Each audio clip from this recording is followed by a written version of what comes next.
Vous écoutez Procrastination, saison 9, épisode 5, en public avec vos questions à l'Ouest Hurlant, deuxième partie. Un podcast sur l'écriture en 15 minutes. Parce que vous avez autre chose à faire et qu'on n'a pas la science incluse. Avec les voix de Mélanie Fazi, Estelle Fay et Lionel Delous. Suite de notre conversation au long cours avec vous, puisque vous étiez en public avec nous au festival l'Ouest Hurlant à Rennes, un festival super sympa auquel on vous invite fortement à aller et sur lequel vous renseignez avec les liens dans la description de l'épisode. Encore merci à toute l'équipe de l'Ouest Hurlant pour l'organisation, la logistique, la mise à disposition de la salle et la communication. Vous nous avez posé vos questions, nous vous avons donné des réponses. On continue avec la deuxième partie de nos échanges.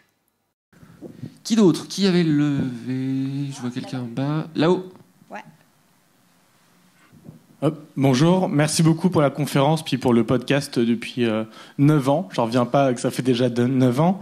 Merci. Et moi non plus, j'avoue. Ah, mais c'est parce qu'on a un public aussi. Hein. Oui. C'est ça aide.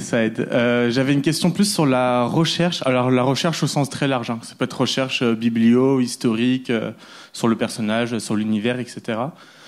Comment vous faites pour compiler toutes vos infos, vos notes, vos kilos, vos tonnes de recherche. On sent tellement le bonheur de Lionel là.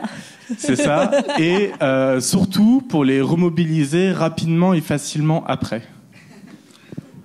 Waouh. Lionel, je pense que le gant a été jeté à toi. Vous avez 3 jours. Alors, je vais essayer de la faire courte et relativement simple. Pour moi, il y a un truc qui est fondamental dans la manière de l'écriture. C'est l'émergence créative, bien sûr. Non, c'est que globalement, un certain nombre aussi de manières dont on a appris à bosser, que ce soit à l'école ou plus tard, ou même aussi dans les études supérieures, si on en a fait, et même dans le monde de l'entreprise de façon générale, c'est qu'on pense souvent en termes de process. On pense en termes de j'ai une liste de tâches et puis je les abats et puis au bout d'un moment j'aurai fini. Je pense que ça marche pas, ou en tout cas seulement à très court terme dans le cadre de la création, parce que le cadre de la recherche est l'exemple probablement central. C'est-à-dire que j'ai envie d'écrire une histoire sur tel sujet, et ben au fur et à mesure que je vais creuser le sujet, ça va changer la vision du truc, parce que ça va me donner des idées, ça va aussi me rendre compte que les préconceptions que je pouvais avoir ne tiennent pas debout, etc. Donc en fait, l'exécution du projet modifie le projet elle-même. C'est pour ça que les listes de tâches ça fonctionne pas, ou en tout cas pas au-delà de 3 heures. Ou éventuellement 2 jours si on a de la chance. Donc en fait, je pense que le cœur, ça commence par reconnaître dans son organisation que on n'est pas en train de faire des tâches, qu'on n'est pas. Alors oui, c'est comme disait la blague. Chapitre 1, étape 1, avoir une idée, écrire chapitre 1. Étape 2, 3 points d'interrogation. Étape 3, profite. Si la liste de choses à faire était aussi simple que j'écris le chapitre 1, le chapitre 2, etc., à la fin j'ai fini, on le saurait. Donc le premier truc, à mon avis, qui consiste à changer de façon de penser en se disant ça n'est pas un flux de choses à faire, c'est un flux de clarté.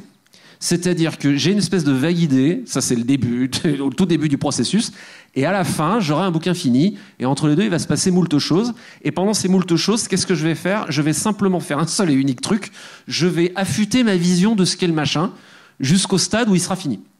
Donc, toute organisation, à mon avis, doit apprivoiser et prendre en compte ça. Ce qui veut dire que... alors, c'est du coup, il y a 1000 et 1000 manières de procéder. Moi, je suis très partisan de forcément mettre en avant les outils informatiques, mais on n'est pas obligé. Je veux dire, il y a tous les auteurs, autrices, savants de bien avant l'informatique, les Darwin, les Thoreau, etc. Ils avaient ce qu'on appelait livre de raison, donc ces gros carnets où ils notaient les citations qui leur bottaient, etc. Notre camarade Laurent Jeunefort travaille un peu comme ça, où il a des carnets où il note toutes ses idées, il les numérote, plus ou moins, qu'elles soient abouties ou pas, et au bout d'un moment, il met ça en relation. On peut faire ça en informatique, mais je pense que c'est une bonne manière de travailler, c'est-à-dire de reconnaître qu'on travaille en fragments, en fait, et qu'on travaille toujours en fragments, et en bout d'idées, en répliques qui nous viennent sous la douche, etc. Et ça, c'est le matériau brut, c'est le matériau le plus important, parce qu'il vient quand on pense à autre chose. Et donc, pour moi, il a quelque chose de très fondamental et de très vrai. Et donc, ça commence par capturer ça, ensuite de mettre ces fragments ensemble, et au bout d'un moment, une fois qu'on en a mis suffisamment ensemble, on commence à voir se dessiner des lignes narratives, des personnages, des ambiances, des scènes, etc. Et ensuite, autour de ça va s'accréter, comme la construction d'une perle, le récit qui va se construire. Comment on fait ça en pratique, sans entrer dans du geekisme, comme je me retiens, sans rentrer dans du geekisme aigu. Moi, je suis un énorme fan notamment de l'app Obsidian, qui est gratuite, pour un usage personnel, entièrement. Il y a des add-ons pour la synchro, qui sont payants, mais c'est comme ça qu'ils gagnent leur vie. Mais vous pouvez utiliser entièrement et utiliser une autre solution de synchro que la leur si vous voulez. Et qui en fait, c'est que des fichiers texte et vous pouvez les mettre en relation de façon très simple, comme on le ferait dans un wiki. Mais l'idée, c'est pas de faire un wiki. L'idée, c'est parce que le wiki, c'est déjà une forme très aboutie de la compilation de la recherche. L'idée de se faire un truc comme ça, c'est de pouvoir justement capturer tous ces fragments et en fait les faire entrer en résonance en les mettant en lien les uns avec les autres, en les réécrivant. Je pense que, et je finirai là-dessus, je pense que aussi un truc qui est très important, deux aspects, j'avais dit je finirai là-dessus, mais deux aspects quand même, qui sont très importants dans le fait d'aborder, de travailler avec ses notes, avec sa recherche. D'une part, c'est de ne pas oublier de les réécrire. C'est de ne pas avoir peur de les réécrire, de les recompiler, de les découper, de faire moi, avec mes notes de correction, je fais des découpages invraisemblables, parce que je trouve qu'il y a un aspect très important dans la matérialité du sujet, dans la pensée, dans le fait de penser un peu de façon spatiale, en se disant j'ai copié des trucs, et donc de façon générale, donc de réécrire, de réorganiser ses notes, ça aide à les malaxer, à les travailler, et en fait ça se branche au deuxième aspect, qui est que les notes, c'est quelque chose, notamment pour l'écriture et pour la création, c'est quelque chose de vivant. C'est pas quelque chose où en gros je fais une recherche documentaire pure et dure. Je peux éventuellement archiver pour des projets futurs, mais l'idée, c'est que ces notes-là, elles me servent à créer une histoire. Donc, elles doivent vivre, et donc il faut que je les relise, et que je les reprenne, et que je les remanie, et que je travaille toujours avec elles, de la même manière que je travaillerai avec le manuscrit. Donc voilà à peu près. Alors après, je ne veux pas entrer dans les détails d'implémentation, parce que sinon on y va jusqu'à demain, mais en gros, voilà à peu près les grandes lignes directrices que je dirais pour aborder le truc. Après, l'implémentation va dépendre de chacun. Et voilà à peu près les grandes idées qu'il faudrait... pour moi, qui conviennent à garder en tête pour travailler avec ces notes, et qu'elles puissent travailler pour nous aussi, quoi. Parce qu'effectivement, si le problème avec les notes, c'est souvent qu'elles sont quelque part, elles sont write only, c'est qu'on les écrit et on les reprend jamais, et du coup, elles ne sont pas d'un grand usage pour produire. L'étendue de mes recherches, moi, en général, ça se limite à chercher sur Google une certaine race de chien, à quoi elle ressemble pour pas me tromper. Et j'ai été récemment jusqu'à descendre dans le square en bas de chez moi pour regarder quel type d'arbre il y avait dans un square. C'est vous dire l'étendue de mes recherches. Alors autant vous dire qu'ils m'apprécient, les deux. Non mais on a fait un épisode là-dessus une fois, les recherches c'est pas mon truc. Voyage de terrain. Comme quoi on peut ne pas en faire aussi, c'est la démonstration. Disons, pour rebondir sur ce qu'a dit Lionel, alors moi je suis très clairement team Carnet, à l'ancienne, parce que ça me correspond pour plein de raisons. Et d'une manière générale, donc je ne vais pas tant parler documentation comme on a déjà un épisode dessus, mais sur tout ce qui est recherche, idées pour l'écriture. Donc j'ai des carnets, j'ai toujours un carnet sur moi, sur lequel je note effectivement toutes les idées qui me viennent à l'esprit et tout, ou tous les trucs dont on discute, dont on a discuté par exemple tout à l'heure sur un de mes projets, etc. Donc là, je vais noter tout ça.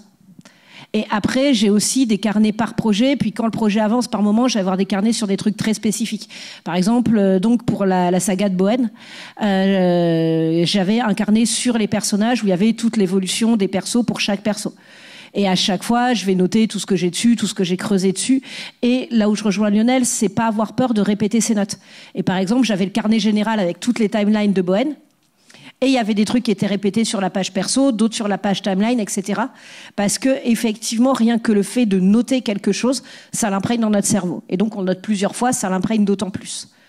Moi, ce que j'aime bien avec les carnets, et notamment, j'essaye d'en trouver qui correspondent un peu au projet et tout, ce que j'aime bien avec les carnets, c'est que ça me permet de les avoir très concrètement dans mon bureau, en fait, devant moi, et ça me rappelle que j'ai ces ressources-là et ces notes-là, et que je peux revenir et les consulter. Donc, je les consulte après régulièrement pendant que j'écris. Et c'est vrai que rien que la matérialité d'avoir ma petite pile de carnets du projet qui s'entasse devant moi, ça me rappelle qu'il est là.